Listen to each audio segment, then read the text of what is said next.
तो पूछा कि मैं सुसाइड करना चाहता हूं, कैसे करूं? तो सुसाइड करना है तो मरो, उस तरह मरो जैसे गोरख मर गए, क्योंकि तुम अभी तक तो सुसाइड नहीं कर रहे।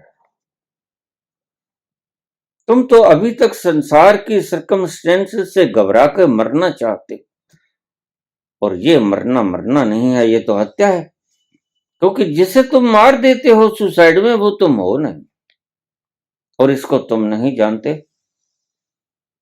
इसको कबीर जानते हैं, इसको फरीद जानते हैं, नानक जानते हैं, बुद्ध जानते हैं, महावीर जानते हैं।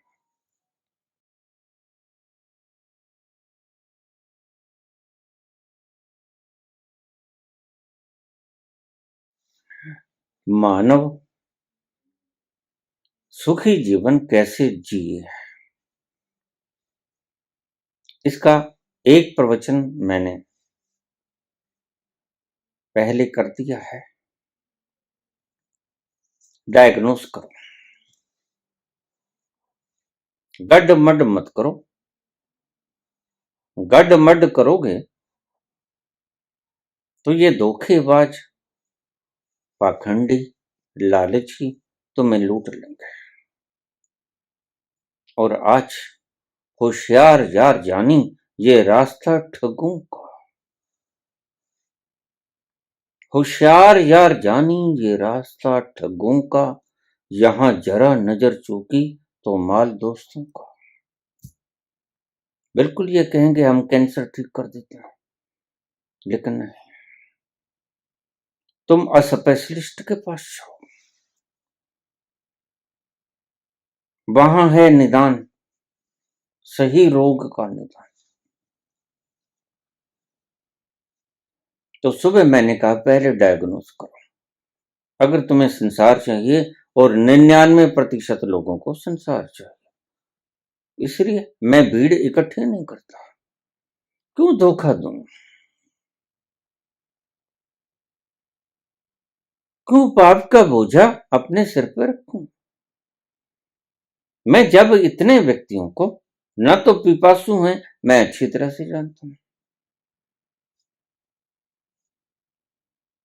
न प्यास जगी है, न मुक्त होने की कामना है, न अभी उन्होंने अपने बंधनों को परखा है, जाना है। अभी तो वो मुक्त है। तो जब बंधनों ने उनको बांधा ही नहीं, बंधन उनको दिखे ही नहीं, वह मुक्त होने का प्रयास कैसे करेंगे? जिससे मुक्त होना होता है, पहले उसको देखना होता है कि इन जंजीरों ने मुझे बांध रखा है। हिंदुस्तान बहुत वर्षों तक सोया रहा, लेकिन जब उसे एहसास हुआ कि हम तो गुलाम हो गए, तो फिर आजाद होने की कवायद उठी। और आजाद होने की कवायद उठी तो आजाद हो गया।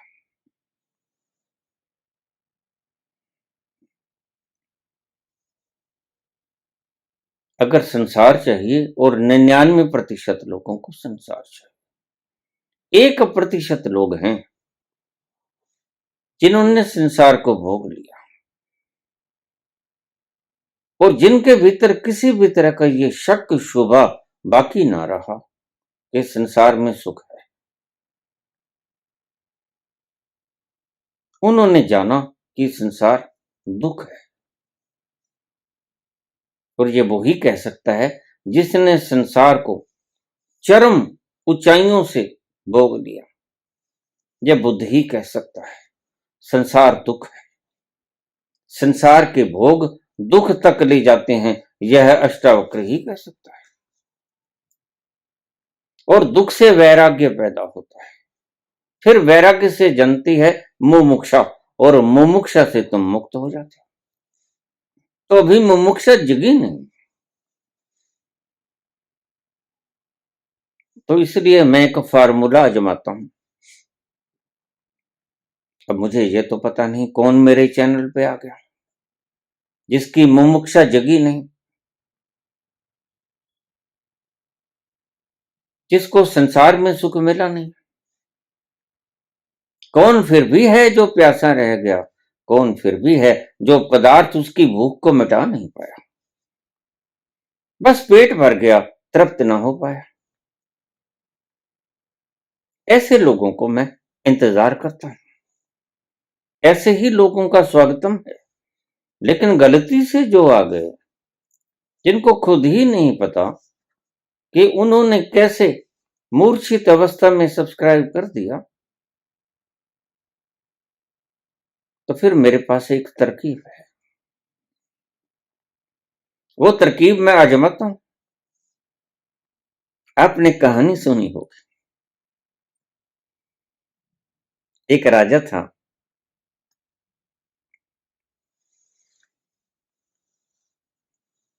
उसके रिजर्व में से, उसके कोष में से चोरी हो गई थी हीरे जवाहरात, बहुमूल्य चीजें चोरी हो गई थी। उसको पता तो था नहीं, मुझे क्या पता। अब करीब इतने सब्सक्राइबर हैं, कौन मुमुक्षु, कौन पिपासु, सच्चा पिपासु या गलती से आ गया बेचारा। क्योंकि इन पाखंडियों ने ये फैला रखा है, वो कैन डू एवरीथिंग। हम कैंसर का इलाज भी कर सकते हैं, यहीं बैठ जाओ, सभी इलाज अंडर वन रूफ, एक ही छत के नीचे आपको सब इलाज मिलेंगे।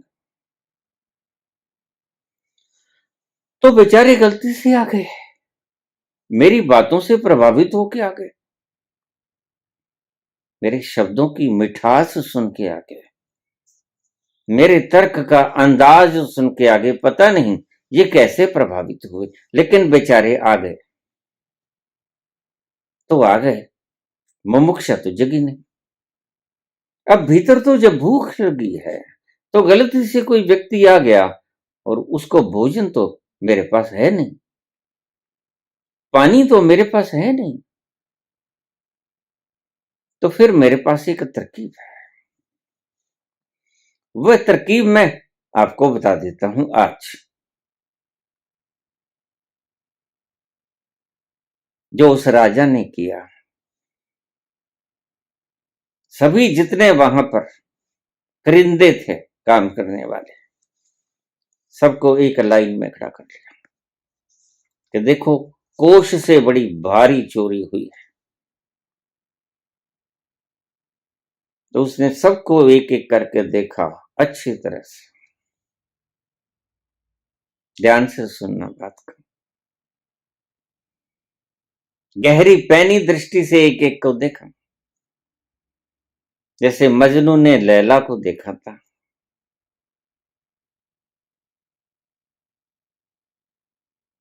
और फिर कहने लगा कि देखो, जो चोर है उसका मुझे पता तो लग गया,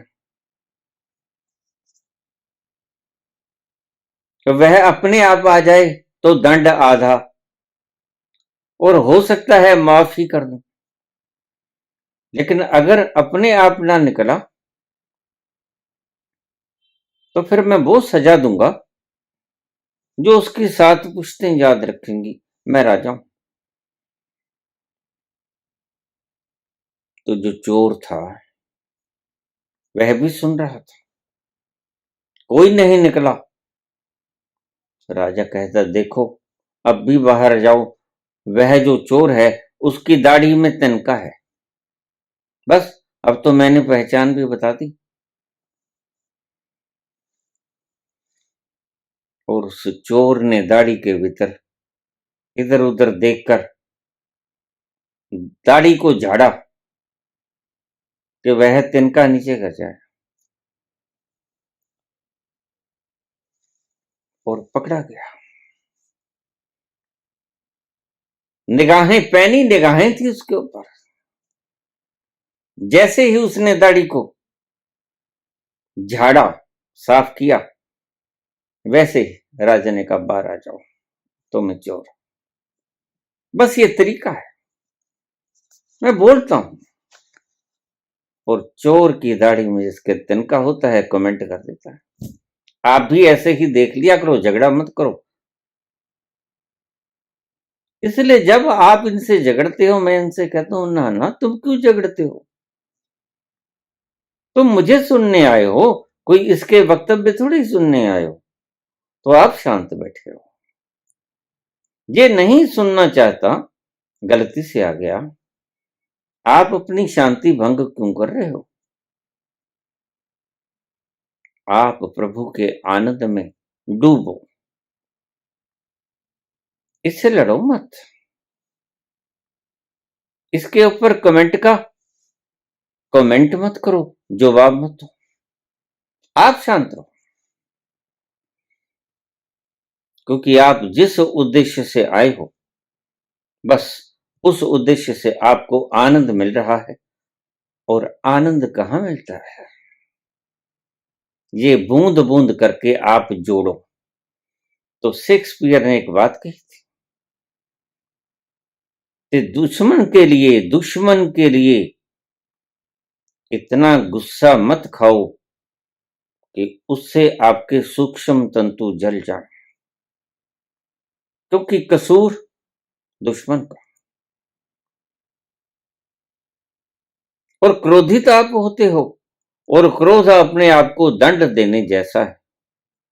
क्रोध में आपके सूक्ष्म तंतु जलते हैं। तो फिर आपने दंड अपने आप को दिया या क्रोध करने वाले को दिया। तो शेक्सपियर कहते हैं क्रोध करने वाले को आप दंड मत दो, अपने आप को उसके ऊपर क्रोध करके, क्योंकि जलेगी तुम्हारी हल्की तंतु, सूक्ष्म तंतु। तो दंड किसको मिला, तुम्हें मिला, तुमने अपने आप को दंड दिया। शेक्सपियर कहते हैं दुश्मन के लिए अपनी भट्ठी को इतना गर्म मत करो कि उसमें तुम खुद ही झुलस जाओ। नहीं नहीं, इसलिए मैं आपको रोकता हूं।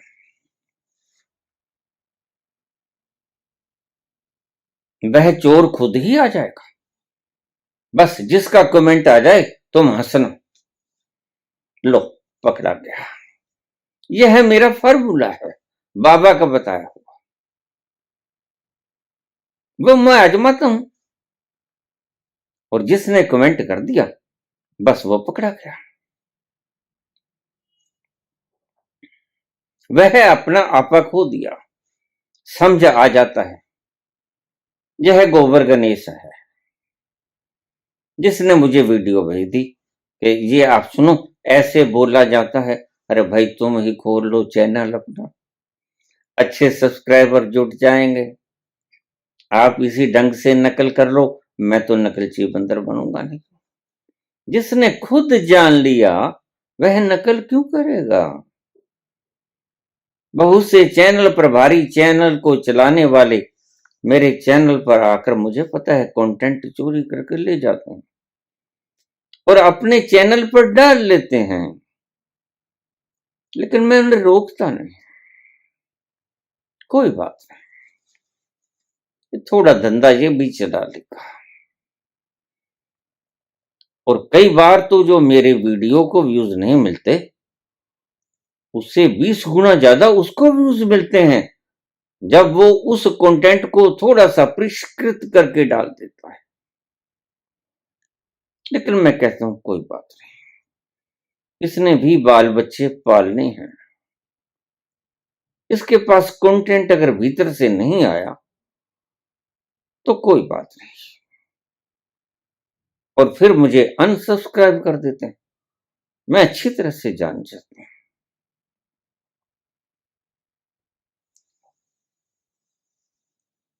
आप इन लोगों के ऊपर गुस्सा मत खाया करें। यह तरसनीय व्यक्ति हैं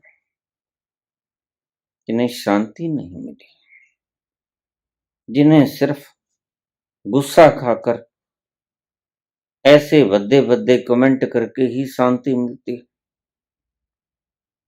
तो आप इनसे कुछ मत कहा करो, इसलिए मैंने आपको रोका। इसलिए आप कमेंट नहीं करते, आप समझदार हो। तो पहला मैंने बताया कि डायग्नोस करो। 99% लोग ऐसे मिलेंगे जिनको संसार चाहिए, जिनके सिर के ऊपर कर्ज है, फर्ज है, आप वो पूरा कर दो। आपकी लाइन जुदा है। अभी आपको वैराग्य हुआ नहीं, अभी आपको मुमुक्षा जगी नहीं।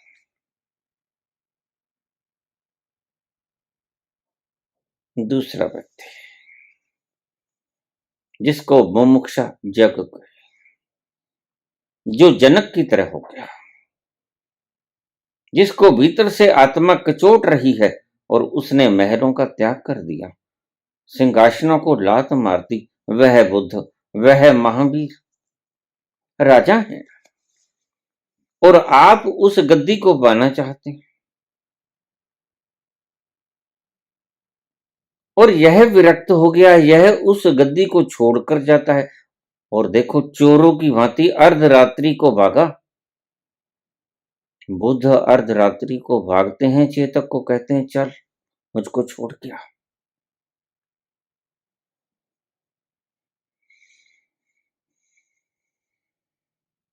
नहीं है कुछ संसार में, संसार दुख है।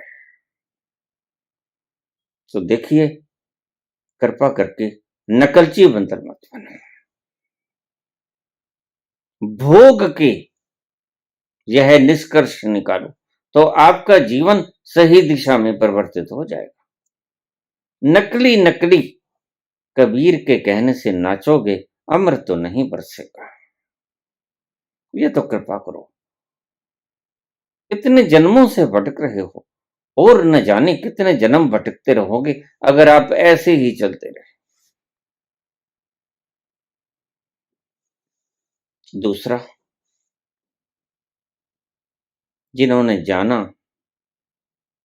कि संसार को भोगा, स्वाद चखा स्वादिष्ट खानों का, अंतरंग क्षणों में गए, सुंदर वस्त्र पहने, जैसा मन ने नचाया वैसा नाचे।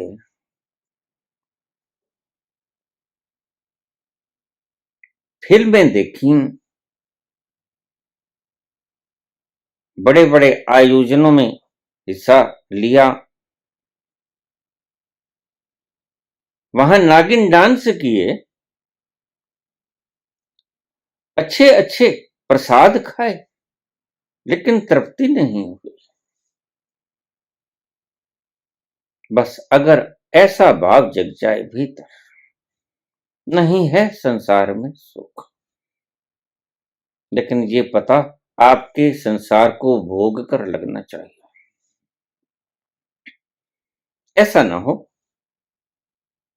कि बिना भोगे आप आधे अधूरे निकल आओ, तो फिर आपको वापस जाना पड़ेगा। फिर आप कहोगे, हर कदम पे उन्हें मुड़ के देखा, हर कदम पे उन्हें मुड़ के देखा, उनकी महफिल से हम उठ तो आए, आ सोचा तो आंसू भर आए, मुद्दतें हो गई मुस्कुराए, आ सोचा तो आंसू भर आए। मुद्दतें हो गई मुस्कुराए। मुस्कुराहट का एक कह कहा आपके लबों से न बाहर आया। आत्मा दुखी ही रह गई, मन विषाद से भरा ही रह गया। बच्चों की तरह किलकारियां न मार सके, उस आनंद के स्रोत में झूम न सके। कच्चे कच्चे उठोगे तो ऐसा ही होगा। मैं कहता हूं गिरना उस फल की तरह गिरना जो डाली के ऊपर लगा लगा फल पक जाता है, और एक वक्त ऐसा आता है जब वृक्ष उसको छोड़ देता है। बस ऐसा गिरना, कच्चे कच्चे मत कर जाना। फिर तो आप मुड़ मुड़ के फिर देखोगे उसकी महफिल से उठ तो आओगे, लेकिन फिर वापस झांकोगे।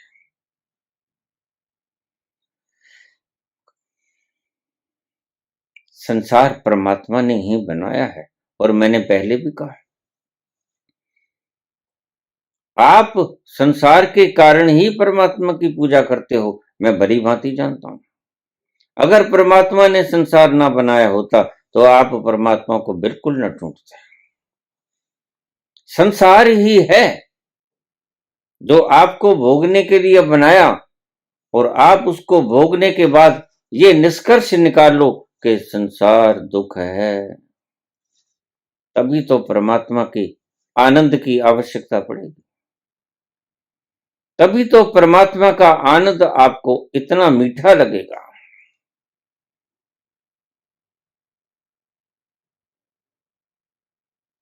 तो आप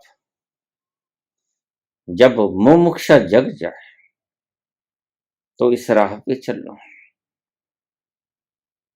पक जाए फल, बस जीने की तमन्ना ना रहे। अगर जीना इसी को कहते हैं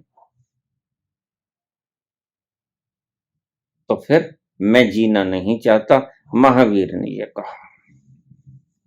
अगर जीना यही जीना है तो मैं नहीं जीना चाहता।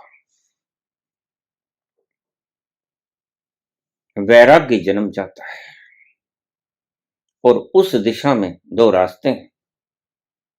मैंने कल भी कहा, एक सुसाइड कर लो, और एक और भी आत्महत्या का रास्ता है। और मैंने कल कहा था मैं बताऊंगा, और आज उसके ऊपर कमेंट भी आया है। मैं आत्महत्या करना चाहता हूं, आज नहीं कल करूंगा, मुझे रास्ता बता दो। क्योंकि कौन इतना बोझा उठाए, फिर गलती खा गए। कोई कर्ज होगा, कोई फर्ज होगा, कोई मर्ज होगा। अगर इनसे त्रसित होकर आपने मुक्त होने का रास्ता ढूंढा तो क्या खाक ढूंढा। मैं कहता हूं भोग के रास्ता ढूंढना, मुमुक्षा जगे, नहीं है इसमें कुछ। संसार आपको झूठा नजर आने लगा, संसार आपको दुख देने का एक साधन नजर आने लगे, तब दूसरा रास्ता बचता है, और वो है कबीर का रास्ता, नानक का, मीरा का, बुद्ध का, महावीर का रास्ता। कोई आ रहा है उस तरफ, कोई जा रहा है उस तरफ, ये आते जातों का मेला है।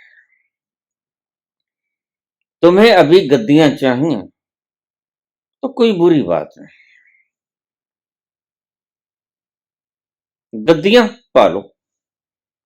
धन चाहिए, मान चाहिए, पदार्थ चाहिए, सुविधाएं चाहिए, शरीर का सुख चाहिए, मन का सुख चाहिए, पालो।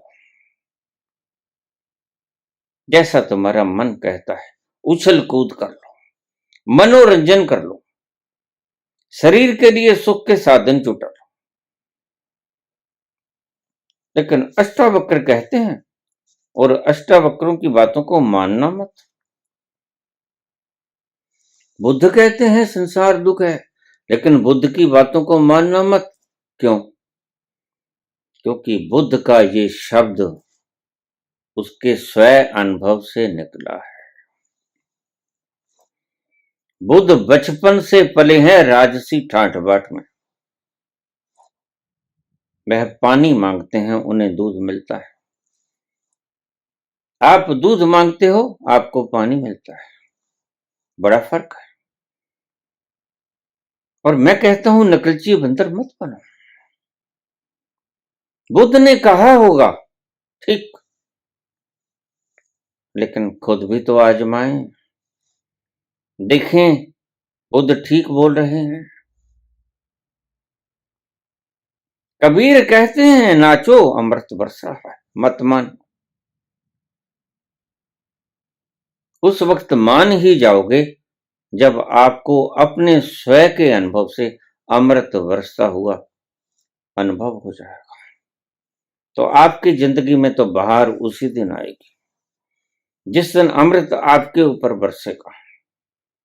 कबीर के ऊपर तो बरस रहा है, बिल्कुल ठीक। नानक और मीरा के ऊपर तो बरस रहा है, बिल्कुल ठीक। लेकिन आपके ऊपर आप काहे नाच रहे हो? आपके ऊपर नहीं बरसा है। तो रास्ता है, रास्ता ले लो कबीर से, नानक से, मीरा से रास्ता ले लो और खुद अनुभव करो उस तल पर जाकर जहां से नाच उठता है, जहां से अमृत झरता है। यह कागजी बातें मत करो, यह दिखावे के प्रयोजन मत करो, यह प्लास्टिक के फूल हैं। और भला प्लास्टिक के फूलों से कभी खुशबू आती? वैसे तो बहुत से फूल नेचुरली भी वृक्षों पे उगते हैं और उनके भीतर से खुशबू नहीं आती। बस कुछ ही फूल होते हैं जिनके भीतर से खुशबू उमड़ती है।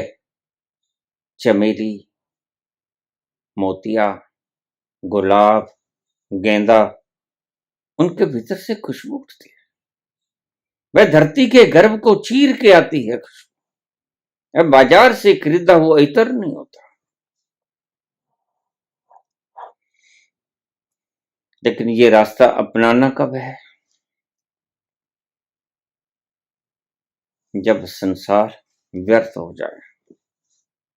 तो मैंने कहा कुछ व्यक्ति गद्दियों को छोड़कर जंगलों की तरफ जाएंगे। वो बुद्ध जैसे होंगे, महावीर जैसे होंगे, वह शंकर जैसे होंगे। और कुछ व्यक्ति संसार में से उन गद्दियों के प्रलोभन में जाएंगे। वह आम संसार के व्यक्ति होंगे, वह अभी भोगना चाहते हैं, तो इसमें कोई बुरा बात नहीं, क्योंकि परमात्मा ने सृष्टि भोगने के लिए ही तो बनाई, अन्यथा वो मूर्ख थोड़ी है। तो आप भोगो। और अगर भोग कर आपको बेचैनी मिले, दर्द मिले, कष्ट मिले, तकलीफ मिले, सुख न मिले, वह है सच्चा मुमुक्षुत्व। नहीं, अमीरी में सुख नहीं है। वह वही जानेगा जो अमीरी भोग चुका है। और कबीर इस जन्म में न सही, पिछले जन्मों में अमीरी की बड़ी एक लंबी श्रृंखला भोग कराए हुए, इसलिए संकल्प किया अमीरी में नहीं है कुछ। अब मेहनत करते हैं, चदरिया बुनते हैं और अपने परिवार का भरण पोषण करते हैं। वो बोलते अच्छे लगते हैं, आप बोलते अच्छे नहीं लगते। जो सुख पायो राम भजन में, जो सुख पायो राम भजन में, जो सुख पायो राम भजन में, वो सुख नहीं अमीरी में, मन लागो मेरो राम फकीरी, फकीरी में। मन लागो मेरो राम। तो ये वही व्यक्ति बोले तो शुभ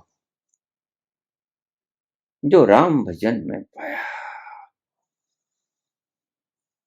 वह अमीर में सुख कहाँ।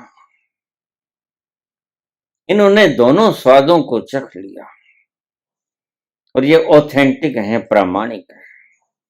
आप ऑथेंटिक नहीं, आप नकल करते हो कबीर के। कबीर कहते हैं नाचो भक्तों अमृत बरस रहा है, लेकिन आपके ऊपर तो अमृत नहीं बरस रहा। बस मैं यही कहता हूं कि इन लोगों के पास तुम तभी जानो जब तुम थक जाओ, लेकिन बड़ी मुश्किलात और बहुत ज्यादा मूढ़ता, अंधविश्वासों की एक श्रृंखला फैल गई है, गड्ढमड हो गया है सब कुछ। डॉक्टर के पास तुम ग्रोसरी खरीदने जाते हो और ग्रोसरी वाले के पास तुम इलाज ढूंढते हो। बस आज ऐसा ही जमाना आ गया है, यह खिचड़ी जैसा है, जैसे अन्नकूट बनता है, उसमें कुछ भी डालते जाओ।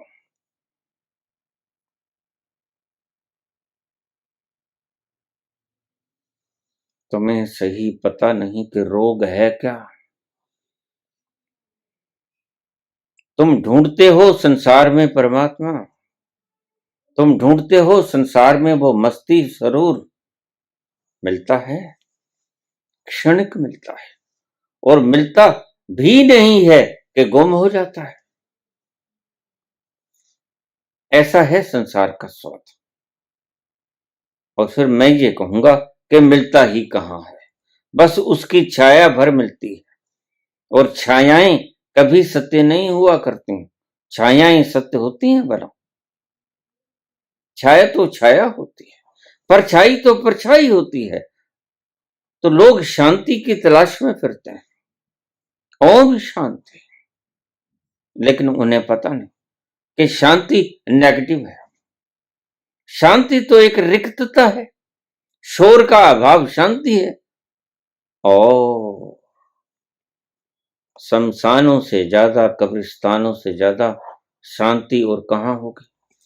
और एक दिन तुम्हें शांति मिल ही जाएगी जिस दिन तुम चिर निद्रा में समा जाओगे। फिर तुम परम शांत हो जाओगे। सोए हुए थे चैन से ओढ़े हुए कफन, सोए हुए थे चैन से ओढ़े हुए कफन, यहां भी सताने आ गए। किसने पता बता दिया?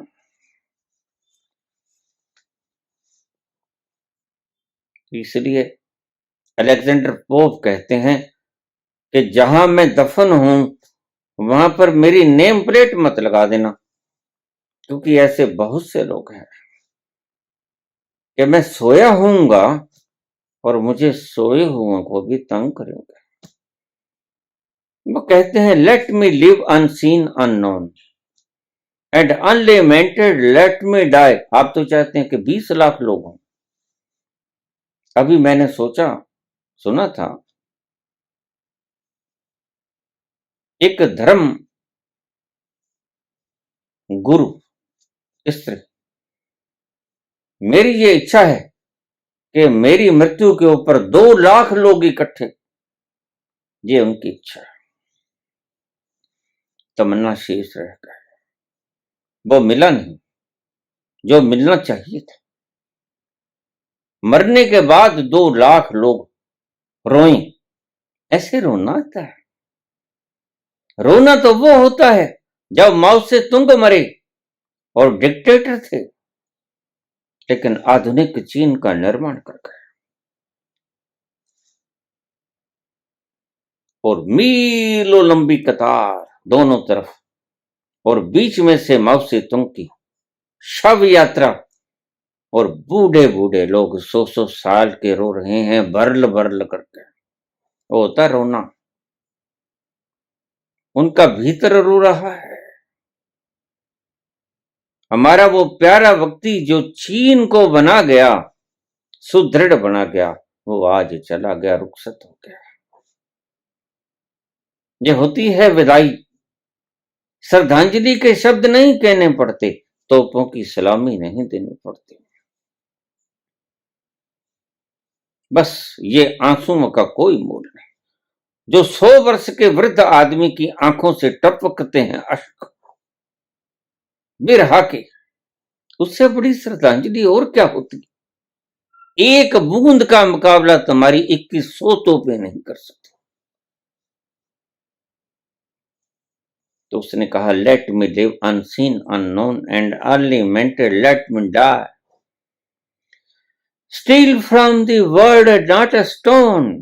मैं इस तरह चुरा लिया जाऊं संसार से, टेल वेयर आई लाई, कोई तख्ती ना लगी। यहां अलेक्जेंडर पोप दफन है, क्योंकि लोग फिर मुझे सताएंगे, लोग फिर मुझे डिस्टर्ब करेंगे। मुझे ऐसे जीने दो कि कोई जाने ना कि मैं कौन। Late me live unseen unknown. मुझे लोग देखें लेकिन अनदेखा कर दें। अननोन, मैं अनपहचाना रह जाऊं। एंड अनलेमेंटेड लेट मी डाई, और मुझे मेरे मरने पे कोई रोए ना। और ऐसे ही लोगों के मरने पे लोग रोते हैं। यही होती है सच्ची श्रद्धांजलि। स्टील फ्रॉम द वर्ल्ड, बड़ा प्यारा शब्द प्रयोग किया। संसार से चुरा लिया जाऊं, इस प्रकार चुरा लिया जाऊं, not a stone tell where I lie, कोई पत्थर की शिलालेख ना बताए कि अलेक्जेंडर पोप इस कब्र के अंदर दफन है।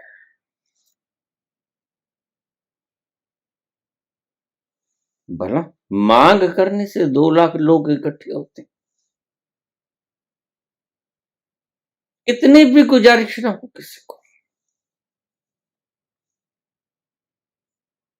लेकिन मूर्ख लोग ऐसी ऐसी इच्छाएं रखते हैं और धर्मगुरु कहलाते हैं, तो हद की बात है। अभी वासना भरी नहीं।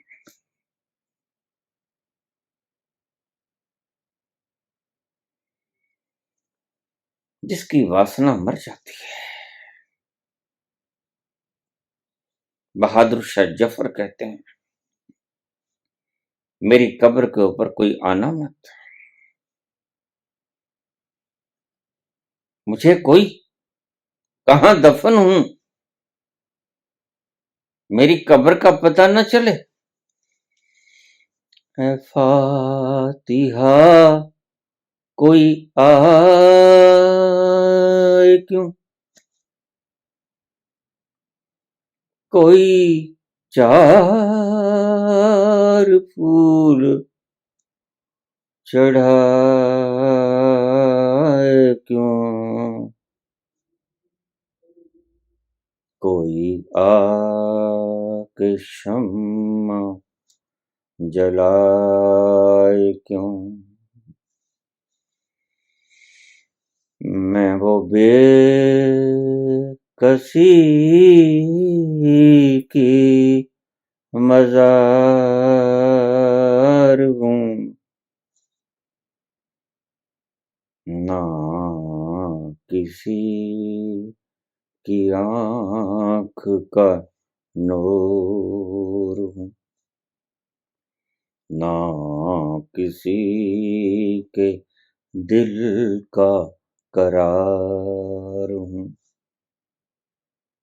जो किसी के काम न आ सके। मैं वो एक मुश्त गुबार हूँ, ना किसी की आँख का नूर हूँ। कोई फातिहा यहाँ आए क्यों, कोई 4 फूल चढ़ाए क्यों, कोई आके शम्मा जलाए क्यों। मैं वो बेकसी की मजार हूँ, मेरे पास कोई ना है, कोई स्टोन ना बताए, not a stone tell where I lie, मैं कहां दफन हूं यह भी ना पता चले, इसलिए हमने बुद्ध को एक नाम दिया। बड़ा प्यारा नाम था और समझदार लोगों ने नाम दिया होगा तथागत। तथ आगत, जैसे आए वैसे चले गए, हवा की झोंकी की तरह पता भी ना चला कि मैं हूं। बहुत से लोग सारी उम्र इसी कवायद में लगे रहते हैं कि मैं हूं, मैं ही हूं और मैं ही हूं तो सब मुमकिन है, और बड़े बड़े होर्डिंग्स लगवा देते हैं। लेकिन तथागत क्या कहते हैं? तथागत आए और चले गए, हवा की झोंकी के समान रुखसत हो गए, विदा हो गए। ऐसे ही आना और चले जाना, कोई पता भी ना चले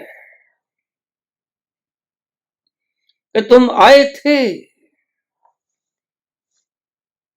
Not a stone till where I lie। बस यही जीने का और मरने का आनंद है।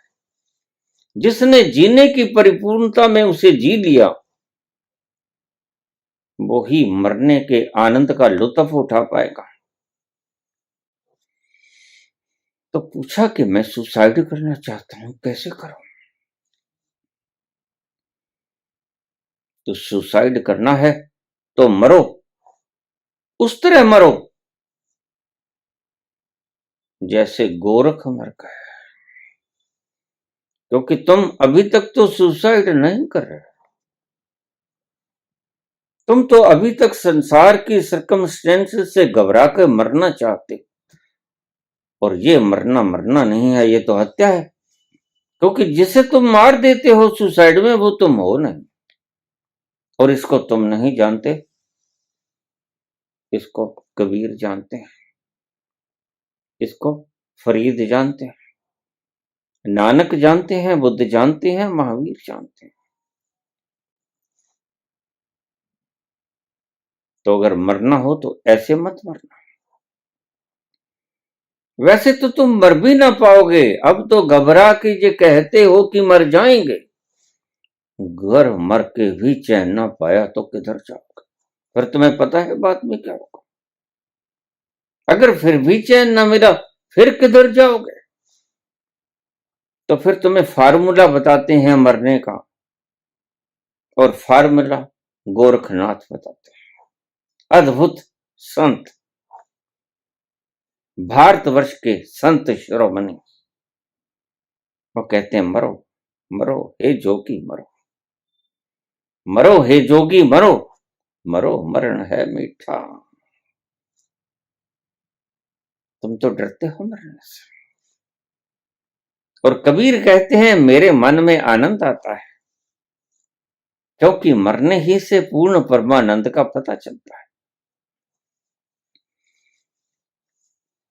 तो सुसाइड करो, बिल्कुल करो, लेकिन सुसाइड करो, मर्डर मत करो। तुम तो मर्डर करते हो, आत्महत्या करो,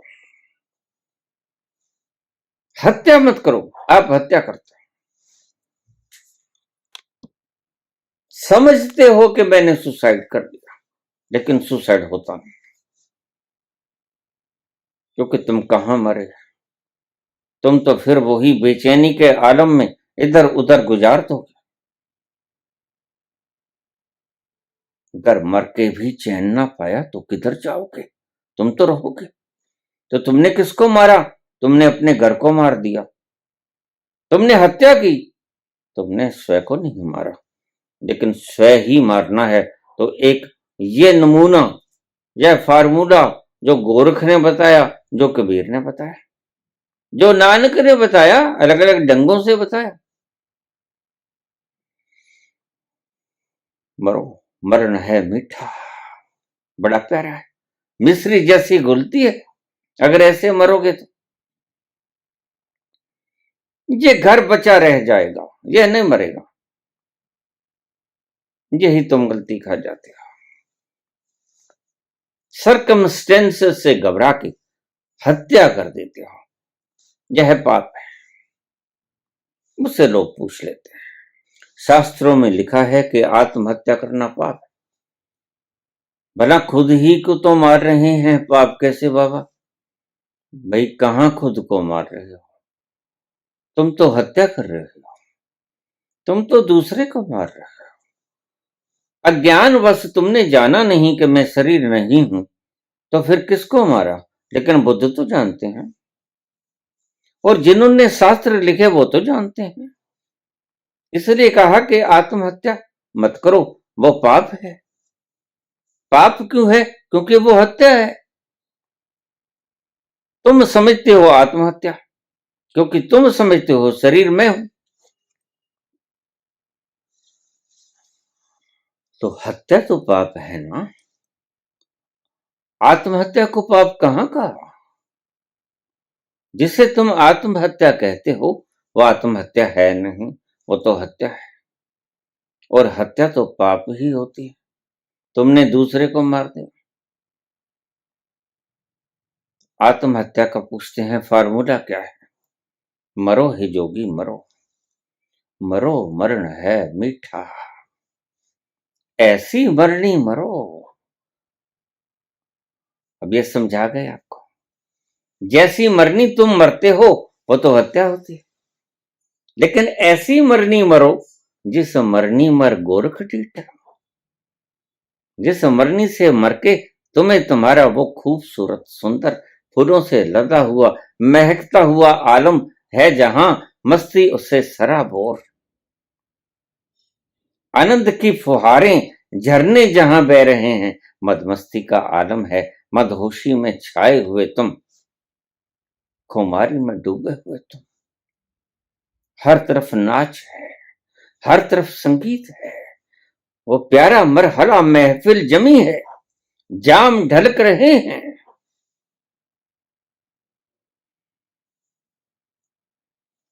ऐसी मरनी मरो जिस मरनी मर गोरख डीठा। तुम कहां गोरख को देख पाते हो? ये तो हत्या है, तो गोरख दिखेगा भी कैसे?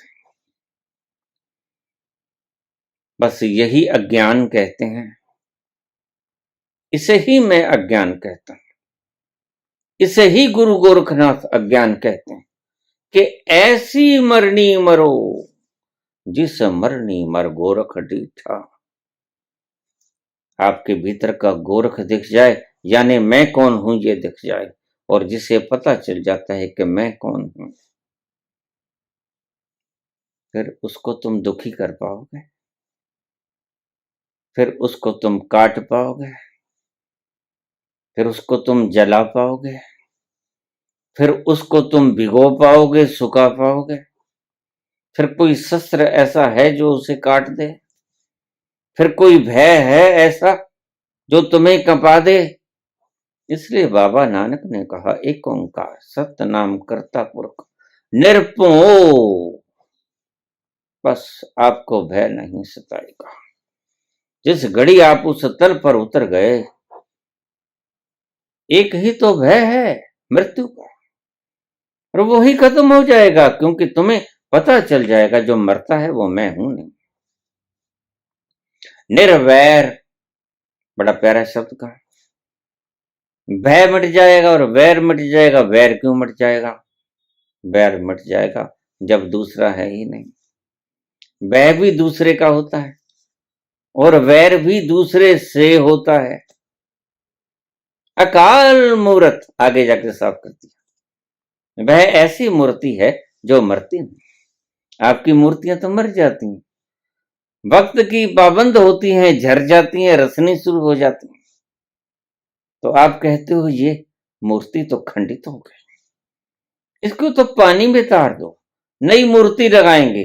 लेकिन वो मूर्ति ऐसी नहीं है, वो तो अकाल मूर्ति है। वह कभी काल का ग्रास बनती नहीं। अकाल मूर्त सैपम, जो खुद अपने प्रकाश से प्रकाशित है। अजूनी, जो किसी एक विशिष्ट योनि में नहीं है, सभी योनियों में जो है। जिधर देखता हूं उधर तू ही तू है, हर जर्रे में तू ही तो रूबरू है। जिधर देखता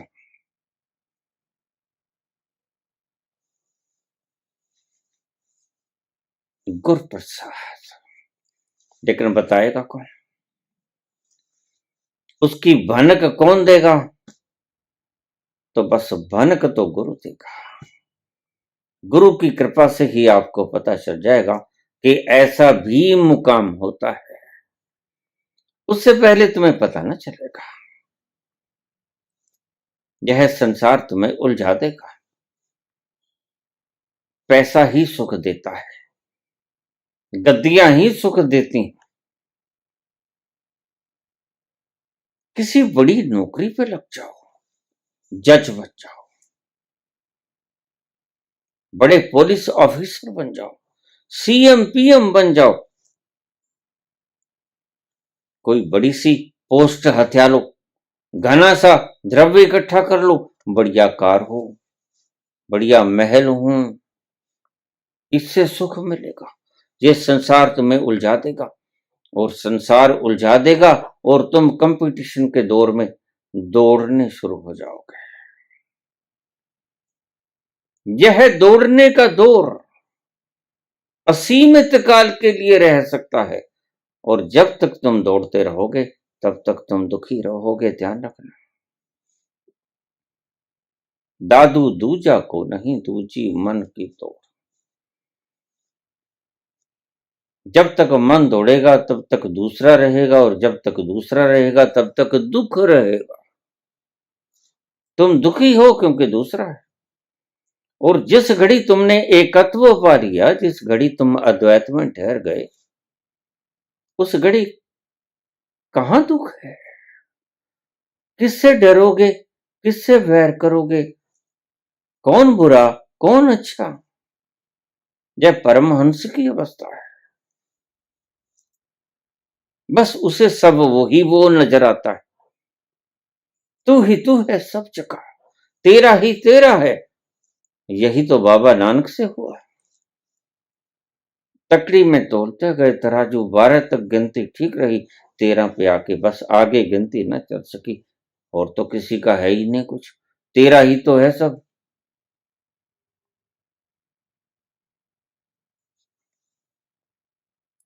इसलिए मैं कहता हूं, शब्दों का अर्थ सही नहीं किया गया, और शब्दों का अर्थ सही न करने के तुम उलझ गए।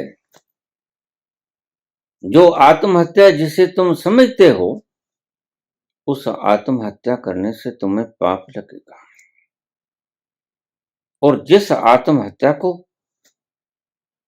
गुरु गोरखनाथ कहते हैं, उस आत्महत्या करने के बाद आपको इतना पुण्य लगेगा कि आप उस खुशी को समेट ना पाओगे।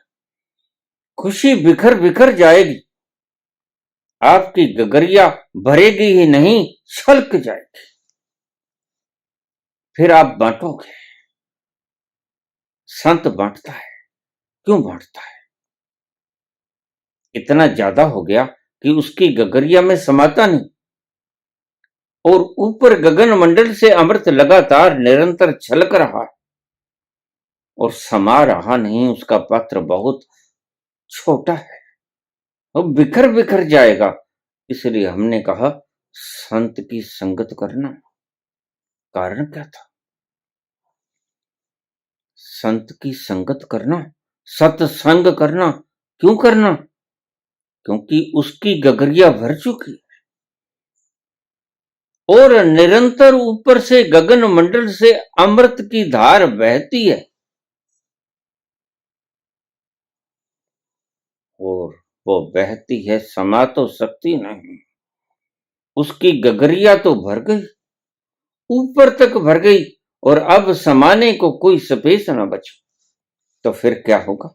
फिर छलकेगा। फिर छलकेगा तो आप अगर उसके संग में बैठे होगे तो आप भी थोड़ा सा मजा चख लोगे। उस छलकते हुए जाम को आप भी पी लोगे। यही सत्संग की महिमा है। जब संत बोलेगा, उसके ऊपर से तो निरंतर गगन मंडल से, सचखंड से अमृत बरस रहा है और उसका पात्र भर गया है, और भर गया है तो और समा नहीं सकता, तो वह छलकेगा, और छलकेगा तो कहां जाएगा, जो पास बैठे हैं वो पी जाएंगे। सत्संग की इतनी महिमा इसीलिए व्याख्यायित हुई, लेकिन आप समझ ना पाए। आपने ढोलकी उठा ली, छेने उठा लिए, हारमोनियम उठा लिए, बेंजो उठा लिए, पीना उठा ली, टलियां खड़काने लग गए, तंबूरे उठा लिए और आप गायन करने लग गए, लेकिन सत्संग तो ना हुआ। सत्संग तो उस व्यक्ति का संग है जिसके ऊपर अविरल धारा बह रही है गगन मंडल से, सचखंड से, अमृत की, और उसका पात्र भरा हुआ है। और पात्र भरा है तो वो समा नहीं सकता। तो क्या होगा, वह जो ऊपर से लगातार निरंतर छलक रहा है वह बरसेगा, वह बिखरेगा, और बिखरेगा तो कहां जाएगा, जो आसपास बैठे होंगे, उसके संग में बैठे होंगे, वो पी लेंगे उसको।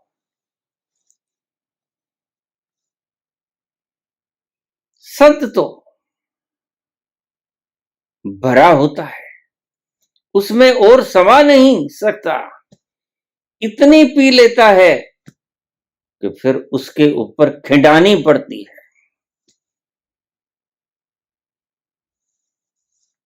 और जो खिंडानी पड़ती है, जो रोड़नी पड़ती है, वह बिखर जाती है, और जो बिखर जाती है वह आसपास के लोग पी लेते हैं। वो तो बस थोड़ी सी पीता है, वह तो पहले से तृप्त है, उसकी गगरिया में जो दो घूंट समा जाती है, दो कुट पिला दे साकिया, दो कुट पिला दे साकिया, बाकी मेरे ते रोड़ दे, बाकी मेरे ते रोड़ दे, दो कुट पिला दे साकिया। ये दो घूंट भी कहां समा पाती,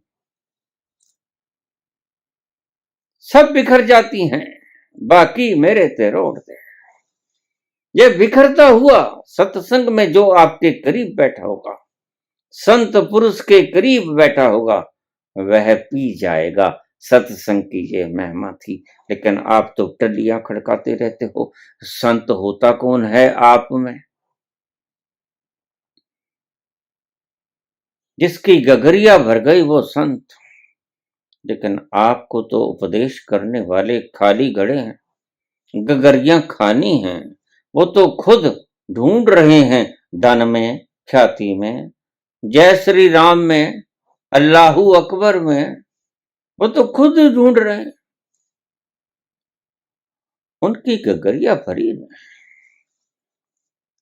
तो सत्संग की इतनी महिमा क्यों गाई गई? क्यों कहते हैं तुलसी, तात स्वर्ग अपवर्ग सुख, धरिये तोला एक अंग, तूल न ताही सकल मिली, जो सुख लव सत्संग। सत्संग में एक क्षण, एक पल, क्योंकि तुम उसके करीब बैठे हो जिसकी गगरिया भर चुकी है और छलक रही है, और अविरल धारा उसकी ऊपर से बह रही है, सचखंड से, सतलोक से, गगन मंडल से बिखर रहा है अमृत, लेकिन उसका पात्र भर गया है। छलकेगा, और छलकता हुआ जाम तुम पी लोगे, रोज पीते हो। इसलिए सत्संगों को सुनते रहना, तुम्हारी मेंटेलिटी ठीक रहेगी। माना तुम्हारे ऊपर बारिश नहीं हुई गगन मंडल से, माना सचखंड से नहीं आया सीधा, माना सतलोक से सीधा नहीं आया तुम्हारा अमृत, लेकिन आया तो सतलोक से ही था। बस गगरिया में समा न सका, इसलिए तुम पास बैठे से तुम पी ली। सत्संग की इतनी ही महिमा थी। तो तुलसी कहते हैं स्वर्ग और अपवर्ग के सारे सुख एक तुला के भीतर रख दीजिए और दूसरी तुला के भीतर रख दीजिए। सत्संग का एक पल तूल न ताहे सकल मिली, जो सुख लव सत्संग। एक पल का सत्संग जो तुम्हें दे जाएगा वो तुम्हें संसार की सारे भोग न दे पाएंगे। यह सत्संग की महिमा थी।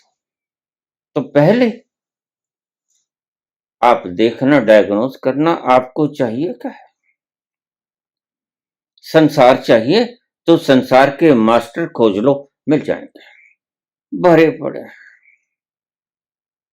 और अगर संसार से तृप्त हुए जनक की तरह, संसार से तृप्त हुए महावीर और बुद्ध की तरह, और फिर तुम निकल ही जाओगे कपिल वस्तु को छोड़कर, चोरों की तरह निकल जाओगे और तुम निर्जन वनों को ढूंढ लोगे।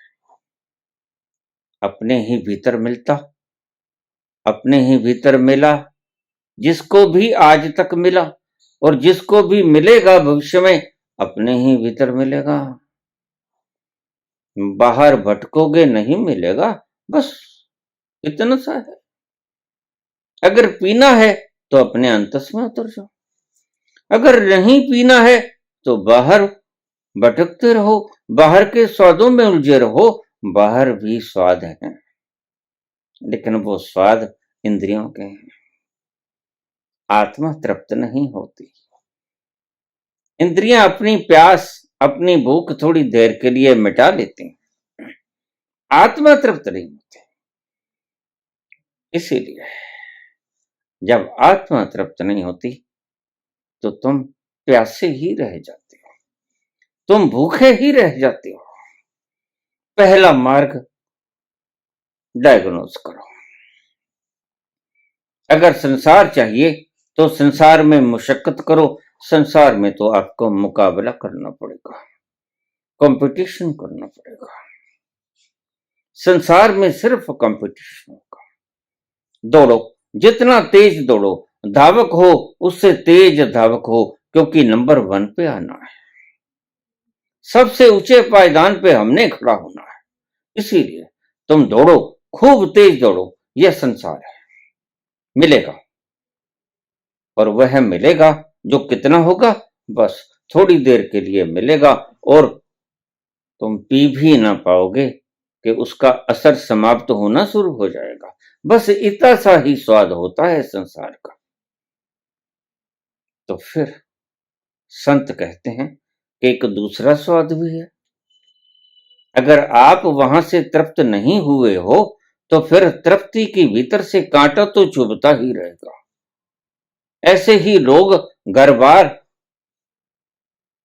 क्या तख्तों को लात मार के निकल जाते हैं, पागल थोड़े हैं। ऐसे ही लोग महावीर थोड़े ही कहते हैं नहीं चाहिए मुझे भोजन, बाज आए इस मोहब्बत से उठा लो पानदान अपना। जीवेशना मर गई, नहीं जीना चाहता मैं, क्योंकि मैंने असली जीवन देख लिया है, जी लिया है। ये भोजन तुम्हारा नकली जीवन को संचालित करेगा। मैंने ऐसा भोजन तलाश लिया है जो असली जीवन को, तृप्ति को तलाश लिया है। मैं जान गया हूं उस असली भोजन को जिसे भूख कभी लगती ही नहीं। बस बाज आए इस मोहब्बत से। नहीं चाहिए ये शरीर के सुख, लेकिन मैं इसे तोड़ूंगा भी नहीं। महावीर कहते हैं जब तक तेरी मर्जी, क्योंकि तेरा ही माल है, तू इससे जितना काम लेना चाहे ले, मैं कोई गड़बड़ी ना करूंगा। लेकिन बस इतना सा कहूंगा कि मैं पहचानूंगा कैसे मैं जीऊं या ना जीऊं, ये इच्छा किसकी। तो फिर मेरी ये शर्त है कि मैं जहां जाऊं भिक्षा मांगने के लिए, मेरी शर्त है और शर्त को गुप्त रखते। ये जिस घर में पूरी हो गई वहां से मैं भिक्षा ले लूंगा। और कहते हैं महावीर को साल में 12 बार ही भोजन मिलता था। 1 महीने में 1 बार, क्योंकि शर्तें बड़ी मुश्किल होती थी। आप जीने के लिए डाका मार लेते हो, वह मरने के लिए बिखर जाता है उसके कदमों में। मैं जीना तो नहीं चाहता, लेकिन अगर तू जलाना चाहता है तो मुझे इनकार भी कहां है। फिर मेरी ये शर्त है, अगर तू वाकई ही जलाना चाहता है तो ऐसा ऐसा कुछ दृश्य जिस घर से मिलेगा वहां से मैं भिक्षा ले लूंगा। तो पहला पायदान आपको समझाया, फिर दूसरा समझाया, अब तीसरा बाकी रह गया। फिर अगले प्रवचन में मैं आपको तीसरा बताऊंगा। जो कहते हैं कि हम संसार में भी चलेंगे, जो कहते हैं हम परमात्मा में भी चलेंगे, लेकिन क्या करें, अब आ ही गए हैं, ये ढोल गले में डल ही गया है। अब ना ये निगलते बनता है, ना ये उगलते बनता है। अब क्या करें, हम तो संसार में भी रहना चाहते हैं, हम तो परमात्मा का स्वाद भी लेना चाहते हैं।